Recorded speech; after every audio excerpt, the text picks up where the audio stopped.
With what has recently been revealed on prominent leaders in the community, I feel it necessary to go over what a man's responsibility to his wives and his household is. With what has transpired, this gives opportunity for women to justify rebellion against men in general. We already have the plot against us to separate the so-called black men from black women. It's been mostly successful.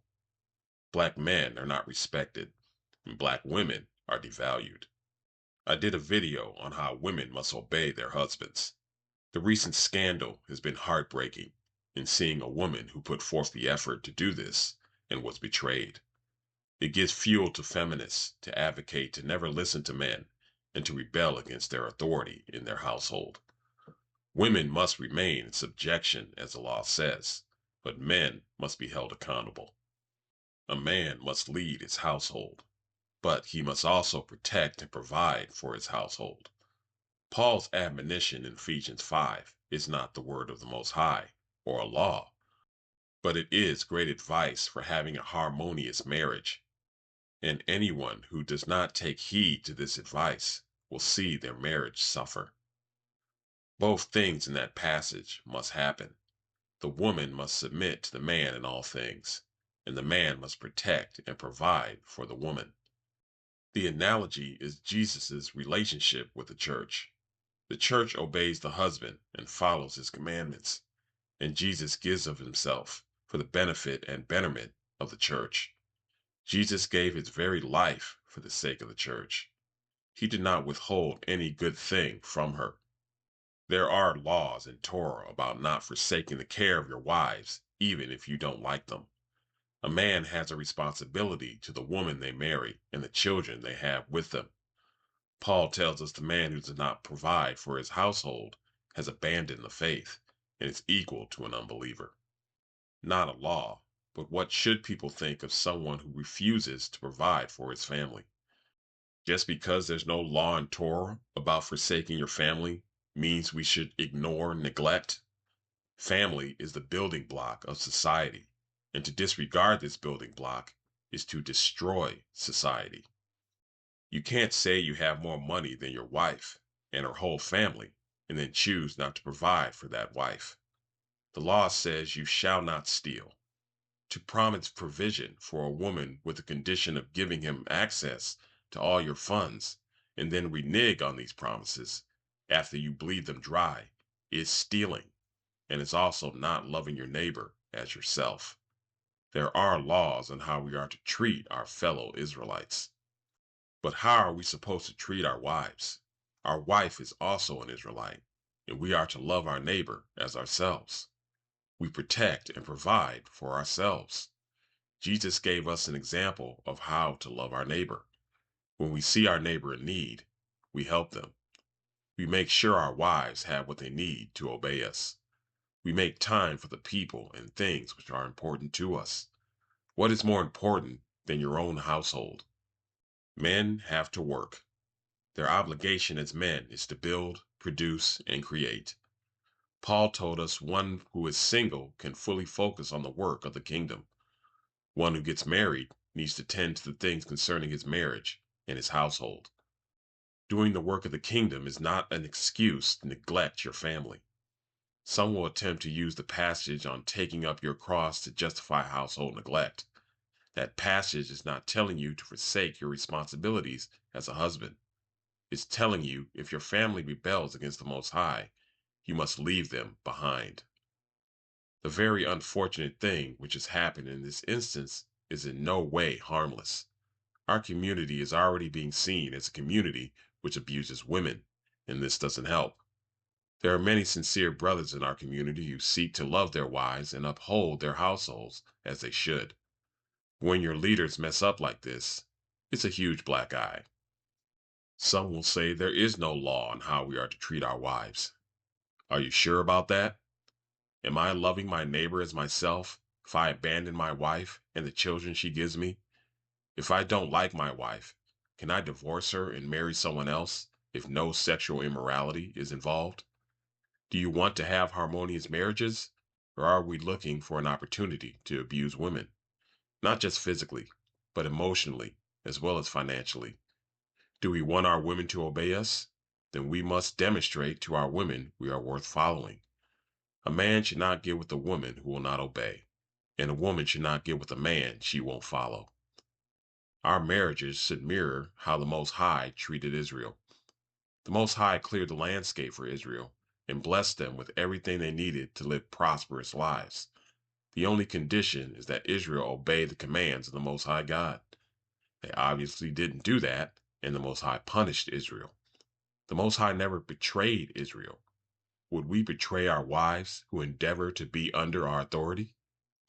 Marriage isn't just for the man who has his financial situation figured out. It's for the man who has his moral and ethical situation figured out. You need cash and character. Marriage is difficult in our community because our people only have one of these. We're either well-to-do scumbags or morally upstanding and broke. You don't need a law in Torah to deem a certain behavior socially unacceptable. There is no law saying a woman can't use an instrument on a man, but we had no problem condemning someone who did this. Much of what was revealed were things which happened a few years ago. Apparently, this woman sought counsel and none was provided because there's no laws in Torah for how a man must treat his wife. Why do we need a law in Torah to know cheating your wife out of her money is wrong and to protect this woman and provide support? There's law and there's order. You can't have order if a man can steal from his wife and there be no consequences. When Paul said a man who doesn't provide for his own household is worse than an unbeliever, he wasn't declaring a law and didn't need to declare a law. He was setting a standard for the church to follow in order to protect women under their husbands. Moral and social standards don't require divine law from the Most High. Traditions of men are only bad if they contradict Torah. Condemning and banishing a man from the community who neglects his house does not contradict Torah. Some have said this should not have been mentioned and should have been handled in-house. If it was handled in-house, it would have stayed in-house. That's the problem. It was taken in-house and nothing was done. This is why this is a very unfortunate situation, because it makes the community look like they have no protections for women. If the men of the community can't or don't protect the women and the children, what are they good for? Why be angry with divestors? The man is the leader of the community, and if he doesn't lead, there is no community. I don't like, agree, or recommend our sisters dealing with men outside of Israel, but I totally understand why they do it. Eventually, something's got to give. I'm willing to give the other person in this situation the benefit of the doubt. What is his side of the story? He said in his one response video he didn't want to make videos talking about all the things the woman did. He's going to need to do that because the accusations are far too damning. As it stands, this person robbed his wife. Said on audio he doesn't care about the kids because he doesn't care about their mother.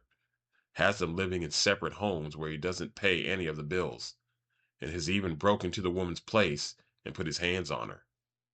Where is the refutation from the accusations of financial manipulation? What did she do to you to make you pull over your vehicle to punch a pregnant woman in the chest? He said in the apology video these women could have left whenever they wanted to.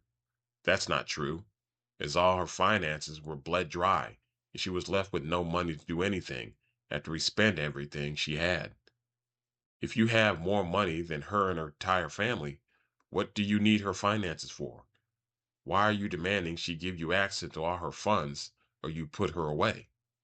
This isn't the behavior of an upright head of household. This is the behavior of a hustler and a pimp. It has been declared this was his former life. In light of what has been revealed, it's clear this is his current life. A pimp, a wife beater, a crook, and an absentee father. This woman didn't just make a bunch of videos saying stuff.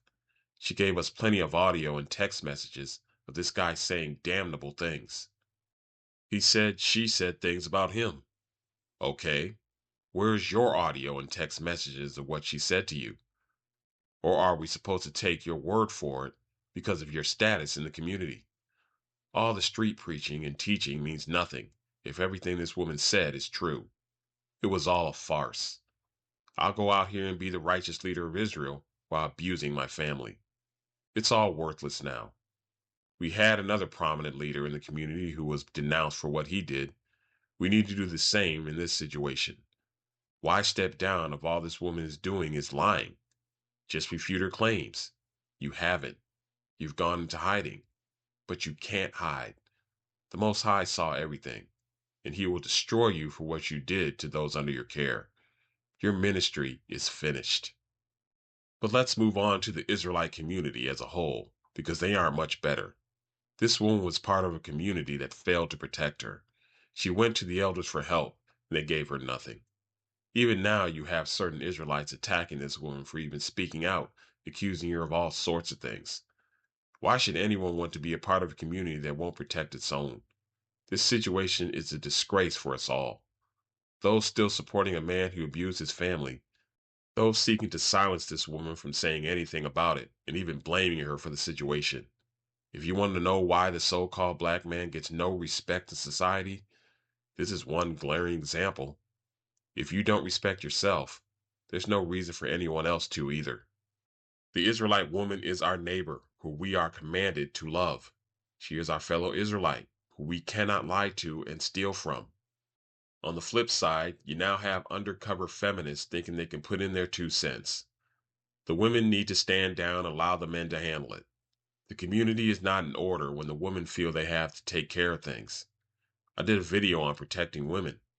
Protection goes beyond getting in someone's face for making a cross remark. It's fostering an environment where a woman can grow into her femininity. When there's no protection and no provision, you force women to get it out of the mud on their own. And while they may be able to pull it off, she'll lose her femininity in the process. Protecting women requires us to be the men we're called to be, in order for them to be the woman they're called to be. If we're saying women need to be more feminine for men to be more masculine, we've lost the battle. As I said in past videos, the first requirement for being a leader is to lead. It is the man's job to right the ship, and then the woman will follow. You lead from the front, not the rear. Our enemies have succeeded in separating us. Our desirable women go off to be with foreign men, and our well-to-do men go off to be with foreign women. We then talk trash about each other in front of our enemies. Then there are those cases where we do get with each other, but in gross dysfunction.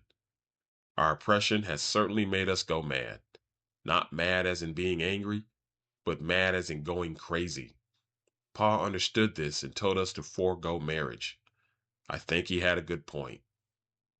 We can look at these recent situations as the Most High thinning the herd and removing evil people from the community. We're not here to be stars and have big names. We're here to do the work of the kingdom. Some have lost sight of this, developed a lust for mammon, and as Paul told us, pierced themselves with many sorrows. A few camps have risen up and are now gone. What of those men and women who truly love the Most High? Who will feed them? Where will they go for sustenance? In one sense, this whole situation is a good thing. If you're not truly about the work of the kingdom, then it's a good thing for misfortune to befall you so you can be removed. More so than the action, but the reaction of the community showed how much rot we have among our ranks. All the backbiting and camp banging came out through this situation. People picking over the remains to prop themselves up. I don't see this as an opportunity to come up. I don't celebrate my people falling away. I see it as a warning and as a means to fear, as God will not be mocked, how what is sown will be reaped. Not sure how to end this other than to say a lot of people got exposed by this incident, not just the main people involved. A lot of our motivations are off, and many people have been shown to be here for the wrong reasons. This movement isn't for you. Some would want to go back to the good old days when all the camps were at full strength. It was all a lie. The Most High is not interested in a big tent. He's looking for a few good men. Will you be one of them? As a prominent activist content creator named The Black Authority would say, those who were with us last year won't be with us this year.